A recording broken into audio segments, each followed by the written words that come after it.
Anand Pangarkar is a very, very senior vitreoretinal surgeon from the Central India. He was a gold medalist in MS. But at the same time, one important thing is he was a very ferocious and very commanding student leader also. So you see the two things into one: gold medalist and ferocious student leader into one. Yes, his views are very much accepted, and he loves teaching. He's a professor in medical college, and with this I welcome Dr. Pangarkar, sir. Over to you, sir. Anand, please log in. Yeah. Hello, yes, you're ready. Good afternoon, everyone. Thanks, Anand, for some good words. Ferocious words. Anand sir, yeah, Anand, if you switch off the virtual background, you will be visible.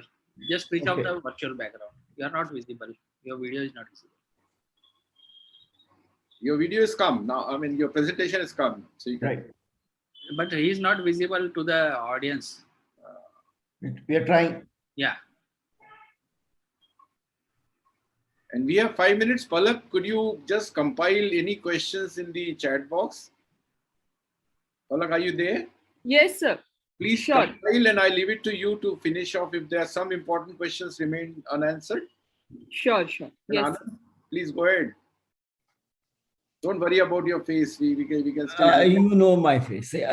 Go ahead with the presentation. We have 15 minutes, 10 minutes for you, 5 minutes for the rest of the things.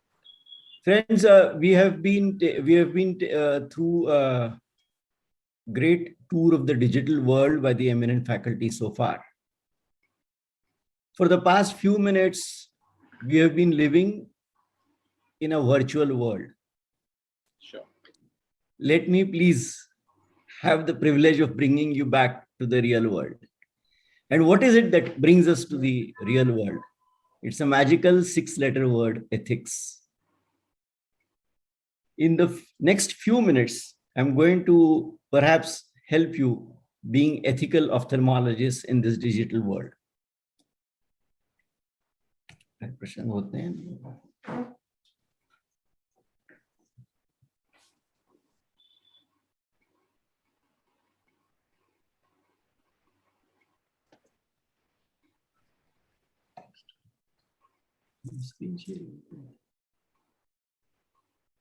Some hiccups. Yeah. It's there. Yeah. Wait. You're on. A few centuries ago, when medicine was all about secrecies and magics and mystics, it was Hippocrates. We all know him as an eminent physician and philosopher from Greece, who brought reasoning, logic, and such things to medicine. And one of these important contributions of Hippocrates was the Oath of Hippocrates, wherein he stated that you owe your duty, certain duties to your patients, and behavior in an ethical manner.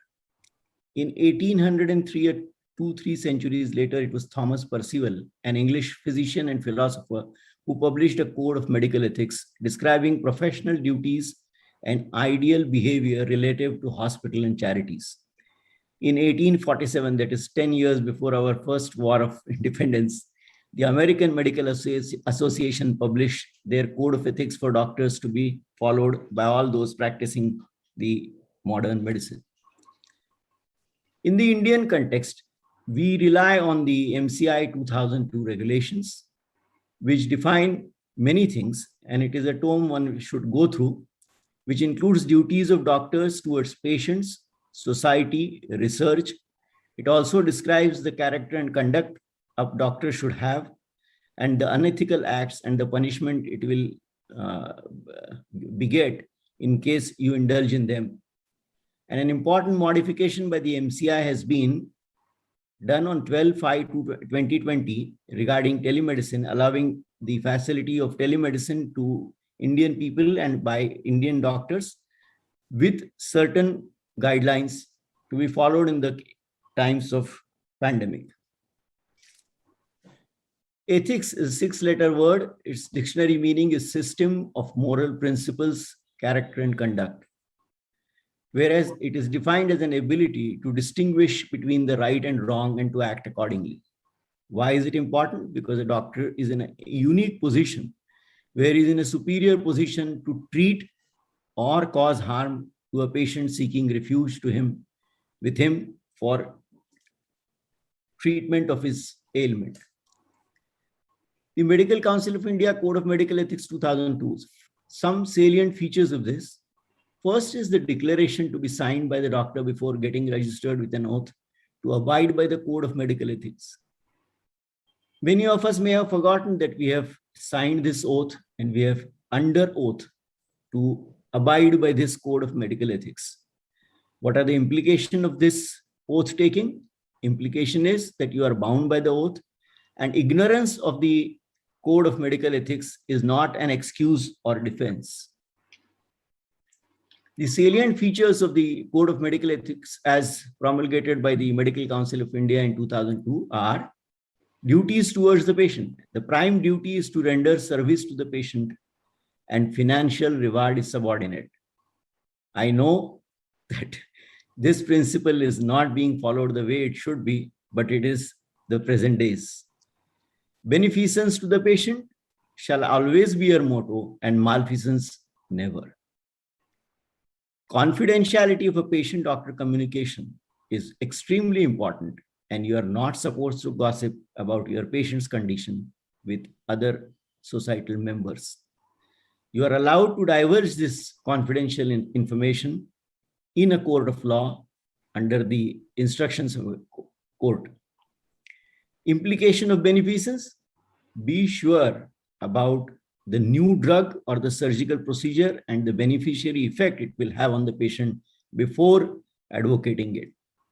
Confidentiality: sharing of patient data on the world stage has to be done with due care so that you do not disclose the identity of the patient.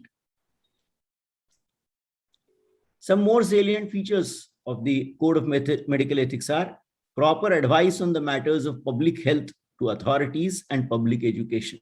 Now, it is under these duties that we are all allowed to indulge in conducting health education via digital media. Implications of these features are reluctance of the experts to add to the guidelines in the pandemic because they were answerable. Talks for lay people: you have to be very sure that there are only facts. There are no tall claims, no false promises, and of course, no patient soliciting. A doctor has certain characters as well. He has to be upright, abreast with the latest knowledge, devoted to patient care and wedded to scientific methods. So therefore, you cannot ask a patient to resort to some unscientific methods which are unsubstantiated. Research, participation in research is encouraged. The unethical acts have been described as no advertising, acceptance of gifts, hospitality, travel, no prenatal sex determination, and no euthanasia.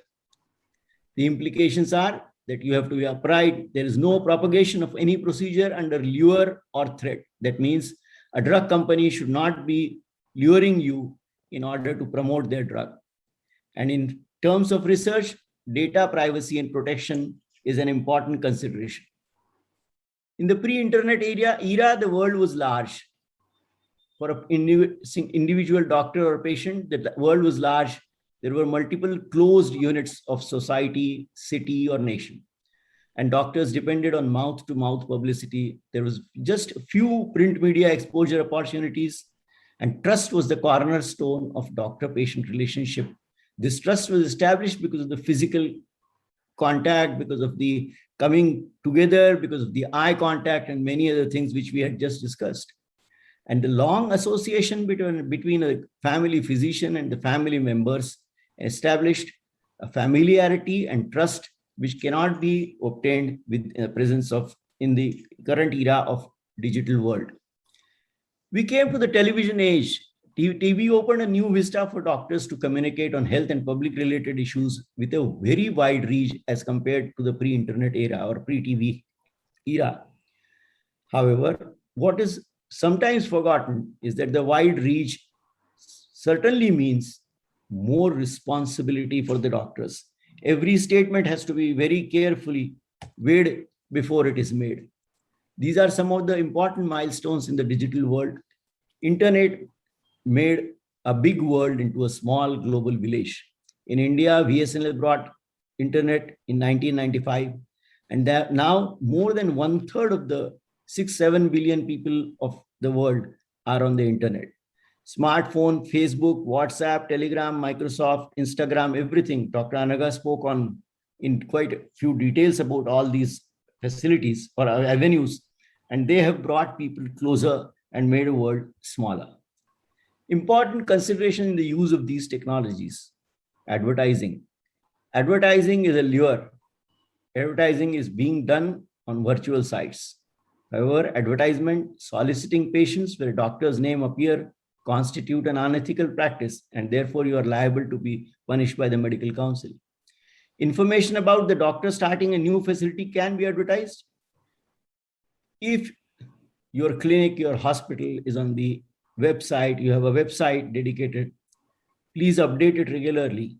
Incorrect information can be problematic. I can recall the instance where two of my friends were associates and they had a website, and the younger one had put the hospital name, and later when the hospital's address changed, it was not changed, and therefore the senior person took umbrage and matters went to a boil.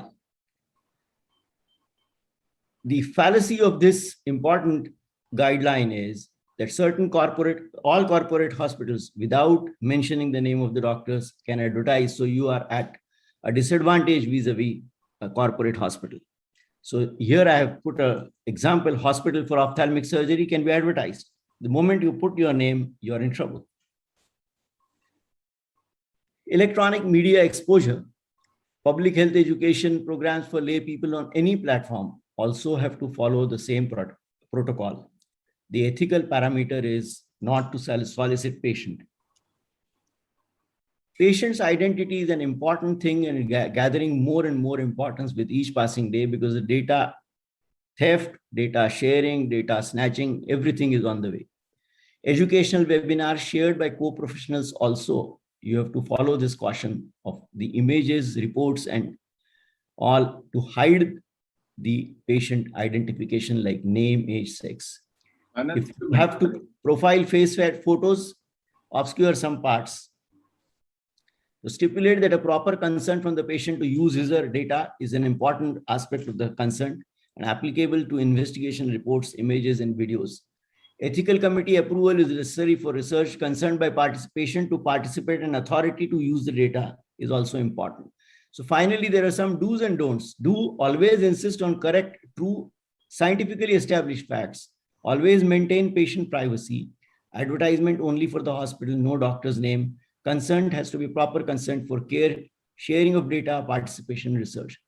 Don'ts: do not promote untruth, unsubstantiated fact. Do not let the patient identifying data be there. Do not associate with advertisements containing doctors' names, and do not forget the patient concern. Take home: many of the morally and legally correct acts are also ethically correct. However, be informed about your duties and responsibilities. Be honest, upright, abreast of latest scientific knowledge, and be aware that any slip up in digital media platform will be like wildfire, because the nature of this technology is wild and reach is widespread, whether it's good or bad, whether it is success or failure. These are my resources, and thank you, friends, for a patient listening. Thank you so much.